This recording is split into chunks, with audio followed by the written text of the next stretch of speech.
They spat on him in the town square while the girl he saved watched in horror from the church steps. Silas McGraw stood there, hat in his weathered hands, as the good people of Cedar Ridge hurled their judgment like stones. His shirt was still torn from the fight, blood dried on his knuckles from protecting her honor just hours before. But now they called him the villain. The morning sun beat down on Main Street as Sheriff Donovan stepped forward, his badge catching the light. You had no right. McGraw, no right at all to lay hands on those men. The crowd murmured their agreement, their faces twisted with righteous anger. Silas looked past them to where Evangeline Porter sat on the church steps. Her blue dress pristine now, her golden hair neatly braided. She was 19, maybe 20, with eyes like winter sky, the same eyes that had pleaded with him for help when those three drifters cornered her behind Mackenzie's general store at dawn. They were fixing to harm her, Silas said quietly, his voice carrying across the square. I did what any decent man would do. Old Mrs. Hartwell pushed through the crowd, her cane tapping against the wooden walkway. Decent. You beat those men half to death. And for what? To compromise that poor girl's reputation? She pointed her gnarled finger at Evangeline. Look at her. Alone with a man like you in the dark. What will people think? The words hit harder than any fist. Silas had served 3 years in the war, lost his brother at Gettysburg, built his ranch with his own bleeding hands.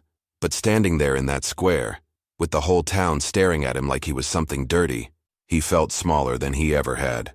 Pastor Williams emerged from the church, his black coat billowing in the morning breeze. Mr. McGraw, your intentions may have been pure, but the road to perdition is paved with such good intentions. You've created a scandal that will follow Miss Porter for the rest of her days. Silas glanced at Evangeline again. She hadn't spoken a word since he'd carried her to safety. Her lips were pressed tight, her hands folded in her lap, but there was something in her eyes. Not shame, not fear, something else entirely. The crowd pressed closer. Someone shouted, "Ought to run you out of town." Another voice called out, "Decent folk don't want your kind here." But what they didn't know, what none of them could possibly know, was that Evangeline Porter carried a secret that would change everything. And in less than 24 hours, those same people spitting on Silas McGraw would be begging for his forgiveness. The girl on the church steps finally stood up, smoothing her dress. When she looked at Silas, her eyes held a promise that made his heart race and his blood run cold at the same time. The stones came first, then the rotten eggs. Silas ducked as a chunk of dried mud sailed past his ear, splattering against the church wall behind him. The crowd had grown bolder, their whispers turning to shouts, their disapproval becoming something uglier. "Get out of our town," Mayor Hutchins bellowed, his round face red with exertion. "We don't need your kind of help." Silas wiped egg yolk from his shoulder, his jaw clenched tight. He'd faced Confederate charges at Bull Run, stared down Apache war parties on the frontier, but nothing had prepared him for this, being torn apart by the very people he'd sworn to protect. Evangeline rose from the church steps, her movements graceful despite the chaos. She walked toward the crowd, her chin lifted high, and for a moment the shouting died down. "Please," she said, her voice clear as a church bell. "Mr. McGraw saved my life. Those men were going to—" "Hush now, child," Mrs. Hartwell interrupted, waving her cane. "You don't know what you're saying. The shock has addled your thinking." "But he saved me," Evangeline insisted, stepping closer to where Silas stood. They had knives. They said terrible things. If he hadn't come when he did— Sheriff Donovan spat into the dirt. "That's just it, girl. How convenient that McGraw happened to be skulking around behind the store at dawn. Maybe he was in cahoots with them drifters. Maybe this whole thing was planned." The accusation hit Silas like a physical blow. His hands curled into fists, but he forced himself to stay still. Fighting would only prove their point. "That's a damned lie," he said through gritted teeth. "Language," Pastor Williams snapped. "You see, this is exactly the kind of man we're dealing with. Violent, crude, ungodly." Young Tommy Fletcher, barely 16 and trying to impress the older men, picked up another stone. "My pa says men like you prey on innocent women. Says you probably planned the whole thing to get close to her." The rock struck Silas in the chest, and something inside him snapped. He took a step forward, and the crowd instinctively backed away. For a moment, the war showed in his eyes. The killing he'd done, the blood he'd spilled, the darkness that lived in every soldier's soul. "I fought for this country," he said, his voice deadly quiet. "Bled for it, lost everything for it. And this is how you repay that sacrifice?" But even as he spoke, he could see it in their faces. They weren't listening anymore. Their minds were made up. He was the villain in their story, and nothing he said would change that. What none of them noticed was the slight smile playing at the corners of Evangeline's mouth, or the way her fingers traced the outline of something hidden beneath her dress. Something that would arrive with the morning sun, carrying enough firepower to turn their righteous anger into trembling apologies. By noon, they'd burned his reputation to ashes and scattered it to the wind. Silas sat alone in Murphy's saloon, the only establishment in Cedar Ridge that would still serve him. The bartender, One-Eyed Pete, slid a whiskey across the scarred wooden bar without a word. Even Pete's hospitality came with a price. He charged Silas double and made him drink in the back corner, away from the windows. Heard they're talking about forming a committee, Pete muttered, polishing a glass with a dirty rag. Town council's meeting tonight to discuss your situation. Silas knocked back the whiskey, feeling it burn down his throat. Let them talk. But the truth gnawed at him like a hungry wolf. He'd done the right thing, saved a girl from a fate worse than death, and somehow become the monster in their story. The three drifters he'd fought off had vanished like smoke, leaving town before the sun was fully up. Convenient, that. The saloon doors swung open, and Sheriff Donovan strutted in, his hand resting on his gun belt. Behind him came Mayor Hutchins and two other council members, their faces set in grim determination. "McGraw," Donovan said, his voice carrying the weight of official business.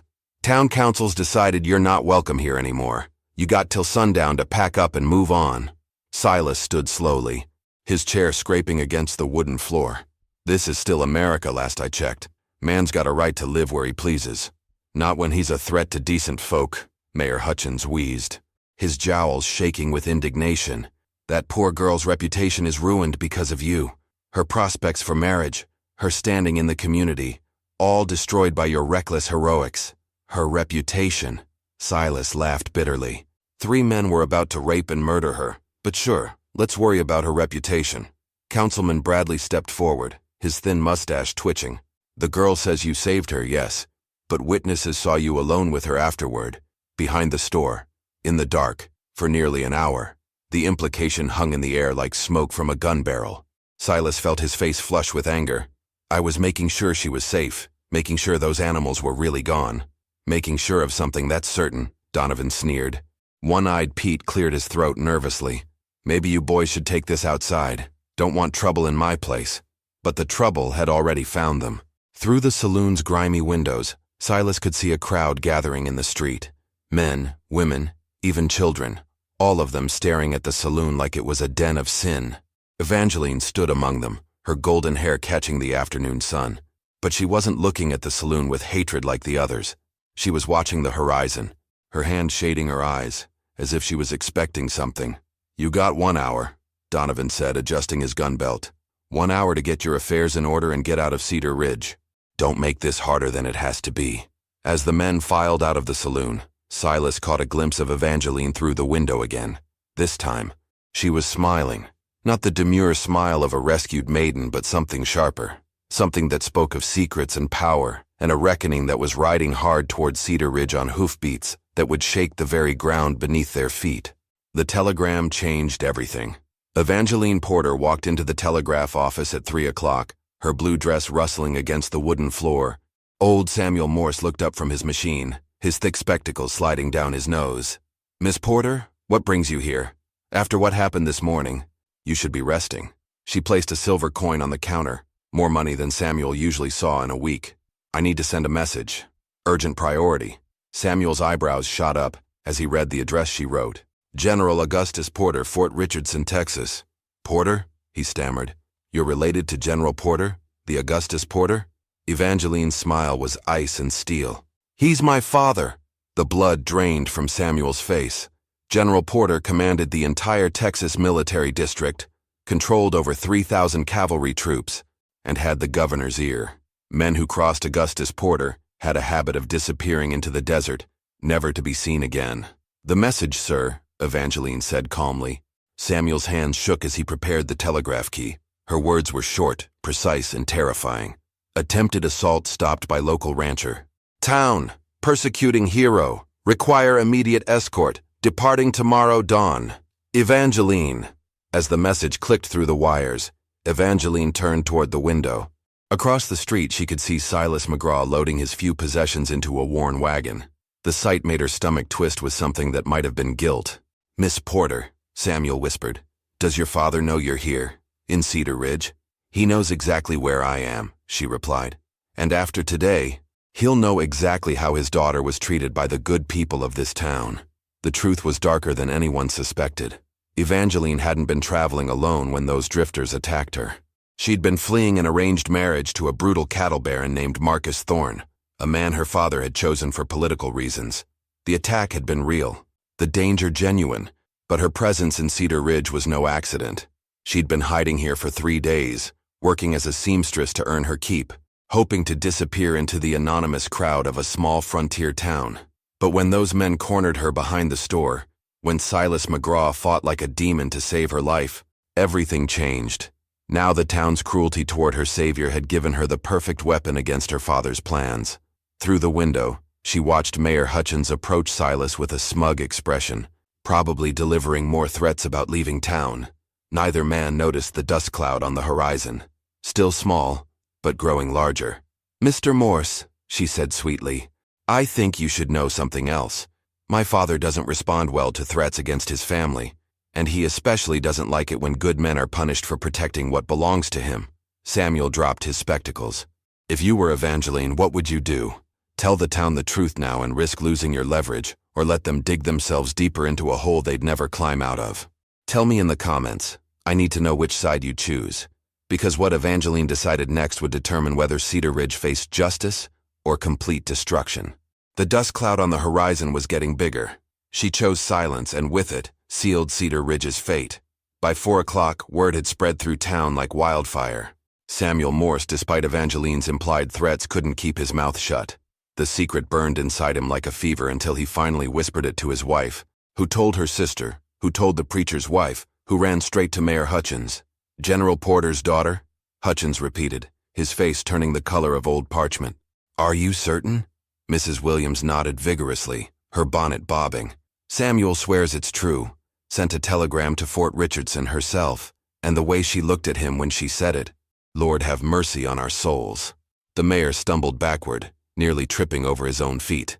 General Augustus Porter was a legend in Texas, a man who'd crushed the Comanche resistance, who'd hanged rustlers without trial, who'd once ordered an entire Apache village burned to the ground for stealing a single horse. And they'd just spent the morning humiliating the man who'd saved his daughter's life. Meanwhile, Silas McGraw finished loading his wagon, unaware that his exile had just become his salvation. He patted his old horse's neck, checking the harness one last time. Everything he owned fit in the back of that wagon. A few clothes, his rifle, a photograph of his dead brother, and the worn Bible his mother had given him before she died. Leaving already? He turned to find Evangeline approaching, her hands clasped behind her back. Up close, she was even more beautiful than he'd realized, but there was something sharp in her eyes that hadn't been there that morning. "Town council made their feelings clear," Silas said quietly. "Reckon it's best for everyone if I move on." "Best for everyone?" She tilted her head, studying his face. "Mr. McGraw, do you know who I am? A young lady who got herself in trouble and needed help. That's all that mattered to me." Something flickered across her features. Surprise, maybe, or disappointment. "And if I told you that helping me might have consequences? Big consequences?" Silas shrugged, climbing up onto the wagon seat. "Already having consequences, miss, but I'd do it again. Some things are worth more than a man's reputation." She watched him gather the reins, her expression unreadable. "My father's coming, Mr. McGraw. He'll be here by dawn." "Your father?" "General Augustus Porter, Texas Military District." She let the words hang in the air like a loaded gun. "He doesn't take kindly to people who hurt his family, and after today he's going to consider this entire town guilty of that crime." Silas felt his blood turn to ice water. He'd heard the stories about General Porter, the mass hangings, the burned homesteads, the unmarked graves scattered across West Texas. The man didn't just dispense justice, he delivered apocalypse. "Why are you telling me this?" Evangeline stepped closer to the wagon, her voice dropping to a whisper. "Because in about 6 hours, this town is going to realize what they've done, and when they do, they're going to come begging for you to save them again. If you're enjoying the story, subscribe to the channel. The sound of galloping horses echoed from the distance, still faint, but getting stronger. Evangeline smiled, and for the first time since that morning, it wasn't sweet or innocent. It was the smile of a woman who held the power of life and death in her delicate hands, and she was about to squeeze. They came with the sunrise like an army of judgment. 100 cavalry soldiers crested the hill above Cedar Ridge at dawn, their sabers gleaming in the early light, their horses snorting clouds of steam in the cool morning air. At their head rode General Augustus Porter himself, 6 feet of weathered steel and controlled fury, his gray beard braided with silver threads, his eyes the color of winter storms. The thunder of their approach woke the entire town. People stumbled from their beds, pulling on clothes, peering through windows at the military force descending upon them like the wrath of God himself. Mayor Hutchins stood in the middle of Main Street in his nightgown, his mouth hanging open as the cavalry formed a perfect line across the width of the town. The horses stamped and snorted, their riders silent as tombstones, their rifles held at the ready. General Porter dismounted with the fluid grace of a man born to the saddle. His boots hit the dirt with finality, each step echoing like a judge's gavel as he walked toward the terrified crowd gathering in the street. "Where is my daughter?" His voice carried the authority of cannon fire. Evangeline stepped out from behind the church, no longer the helpless maiden they'd seen yesterday. Now she moved with the confidence of a woman who knew exactly how much power flowed in her veins. She walked straight to her father and kissed his cheek. "Hello, Papa." "Evangeline." His eyes never left the crowd as he spoke to her. "Are you hurt?" "No, thanks to Mr. McGraw." The general's gaze swept over the townspeople like a scythe through wheat. Sheriff Donovan tried to step forward, his hand hovering near his gun, but stopped when 50 rifle barrels swung toward him. "I understand," General Porter said, his voice carrying to every corner of the square, "that you good people saw fit to punish the man who saved my daughter's life." "General, sir," Mayor Hutchins stammered, "there's been a misunderstanding. We didn't know she was..." "Didn't know she was what? Human? Worthy of protection?" The general's hand rested on his saber hilt. "Or are you saying you would have treated her differently if you'd known her blood?" Pastor Williams found his courage first, stepping forward with his Bible clutched against his chest. "General Porter, we were only thinking of the young lady's reputation. In a small town like ours, her reputation?" The general's laugh was like ice cracking. "My daughter's reputation is that she's alive. Everything else is commentary." Behind the general, his soldiers sat motionless in their saddles, but their presence spoke louder than any threat. These were men who'd fought Apaches, who'd survived the desert, who'd followed Augustus Porter through hell and back, and every one of them was ready to burn Cedar Ridge to the ground if their commander gave the word. "Where," the general asked quietly, "is Silas McGraw?" The question hung in the air like smoke from a funeral pyre, and every person in Cedar Ridge suddenly realized they were standing on the wrong side of history. The hunt for redemption began with a desperate race against time. Sheriff Donovan's voice cracked like a teenage boy's. "General, sir, McGraw left town yesterday evening. Headed north toward Austin, I believe." General Porter's eyes narrowed to slits. "You drove him out." We thought it was best for everyone concerned," Mayor Hutchins whimpered. The general turned to his daughter, and for the first time since arriving his voice softened. "Tell me what happened, Evangeline. All of it." Standing there in the morning sun, surrounded by armed cavalry and a terrified town, Evangeline told her story. She spoke of the 3 drifters who'd cornered her behind the general's store, of their knives and their threats, of how Silas McGraw had appeared like an avenging angel and fought them off with nothing but his fists and his fury. "He saved my life, Papa, and they called him a villain for it." When she finished, the silence stretched like a hangman's rope. General Porter walked a slow circle around the gathered townspeople, studying their faces the way a wolf studies sheep. "Captain Morrison," he called to one of his officers. "Yes, sir." "How many men does it take to burn a town this size?" The captain didn't hesitate. 20 should do it, sir. Maybe 30 if we want to be thorough." Several women in the crowd began to weep. Children clung to their mothers' skirts. Strong men who'd talked tough yesterday now looked ready to faint. "Please, General," Pastor Williams begged, falling to his knees. "We made a mistake. A terrible mistake. But surely the good Lord teaches forgiveness." "The good Lord," General Porter interrupted, "also teaches that ye shall reap what ye sow. And what you people sowed yesterday was cruelty toward a hero." Old Mrs. Hartwell, who'd been among the loudest voices calling for Silas's exile, pushed through the crowd with her cane. "What do you want from us, General? Tell us how to make this right." General Porter stopped pacing and faced the crowd. "I want Silas McGraw brought back to this town. I want him treated with the respect he deserves. And I want every one of you to understand that the man you humiliated yesterday is worth more than this entire settlement." "But he's gone," Donovan protested. "Could be anywhere by now." "Then you'd better find him," the general said. "Because if Silas McGraw isn't standing in this square by sundown, I'm going to assume this town is beyond redemption." The threat hung in the air like smoke from a distant fire. Some of the cavalrymen had already dismounted and were checking their weapons, their faces set with grim purpose. Mayor Hutchins stumbled forward, his nightgown billowing around his pale legs. "We'll find him, General. Send out search parties right away. Bring him back safe and sound." "You'll do better than that," General Porter said. "You'll bring him back with honor. And when you do, every man, woman, and child in this town will apologize to him personally." As the townspeople scattered to organize search parties, Evangeline approached her father. "Papa, there's something else you should know. I wasn't just traveling when those men attacked me. I was running away." The general's expression softened slightly. "From Marcus Thorne?" She nodded. "I can't marry him, Papa. I won't." For a moment, the fearsome general looked like nothing more than a worried father. But only for a moment. Then the steel returned to his eyes as he watched the people of Cedar Ridge prepare to hunt for the man they'd wronged. Time was running out. And somewhere on the vast Texas plains, Silas McGraw was riding farther away from his salvation with every passing hour. They found him just as the sun touched the horizon and brought him back like a conquering hero. Silas McGraw rode into Cedar Ridge at the head of a procession that would be talked about for generations. Mayor Hutchins and Sheriff Donovan flanked him on horseback, their faces showing the desperate relief of men who'd stared death in the face and lived to tell about it. Behind them came half the town on foot, walking in respectful silence. The other half waited in the square, every man, woman, and child who'd cursed his name now standing with heads bowed in shame. General Porter stood beside his daughter, watching as the man who'd saved Evangeline's life dismounted in the exact spot where they'd humiliated him 24 hours before. Silas looked older somehow, worn down by a day of exile and the bitter taste of injustice. "Mr. McGraw," the general said, stepping forward with his hand extended. "I am General Augustus Porter, and I owe you a debt that can never be fully repaid."